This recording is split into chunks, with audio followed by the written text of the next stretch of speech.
What the Douglas County Open Space Grazing Rangeland Restoration Program hopes to do really is, primarily we're going to mimic the way the bison used the land. High intensity, short duration grazing. And, previous to my involvement with the open space, they hadn't done any grazing. It had been open to the public and, very well received by hikers, bikers, and horseback riders. But over time, the land was really suffering. They were seeing invasive, noxious weeds, non-native grasses come in. And so the rangeland specialists there put together a program and got the input of local producers and put together a plan to introduce grazing to the open space, and in an attempt to reinvigorate the natural resource that they have there. The better steward of the land you are, the more productive the land is.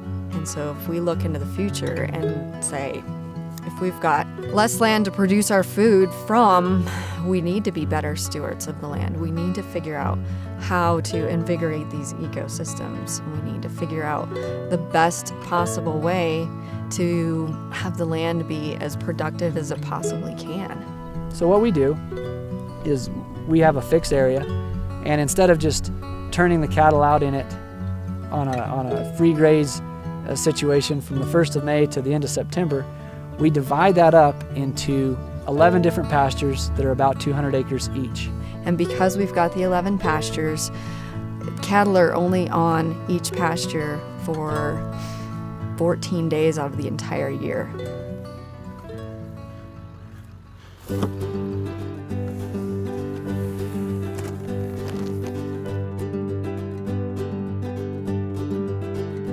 So I have to move mineral, move electric fence, check water in each pasture as we go around the ranch.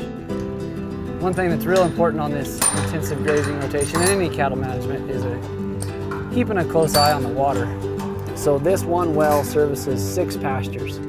So I just come up here and check, make sure everything's working as it should, make sure the float's not clogged, some of my filters aren't clogged and that sort of thing. And also have to get my electric fence charger here. This is the electric fence charger, and we just have one charger and we rotate it around with the cattle to all the different fences. Oh, we've got one out. That's why we need the electric fence. We've got an escapee. She's not too far away though. I'll bet we can get her back. Come on, sugar. Come on, sugar.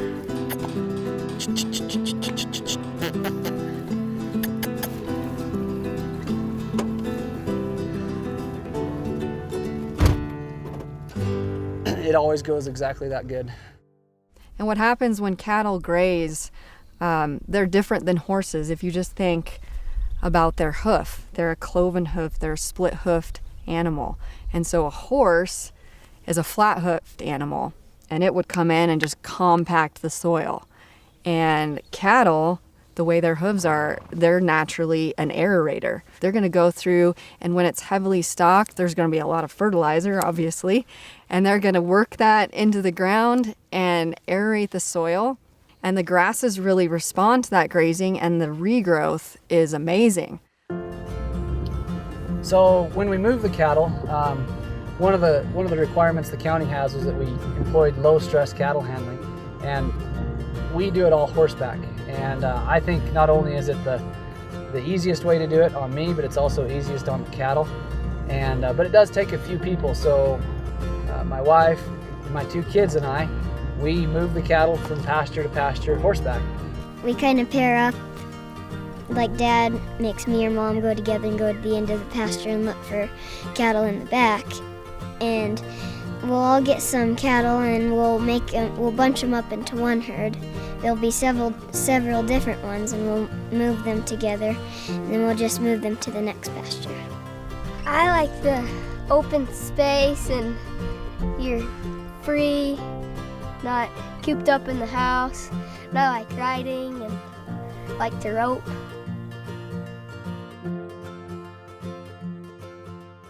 So this is an exclosure.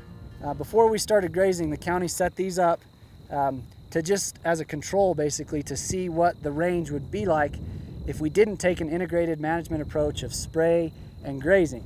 This is what the range would look like with a hands-off management approach, whereas with an integrated approach, spraying and grazing, this is what it looks like.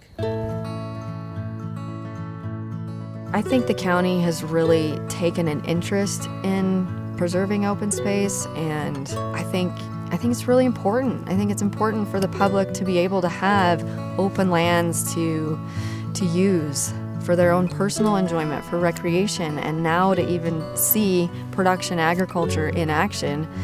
I think the importance has even increased. I've been really impressed with the county's, I guess for lack of a better word, just dedication to taking care of what they've got here, of the resource they've got. You know, I lease 4,500 acres from the county, and they are dedicated to taking good care of it. The county and I together have a chance to make a legacy, to start a legacy of rangeland management and stewardship that can continue.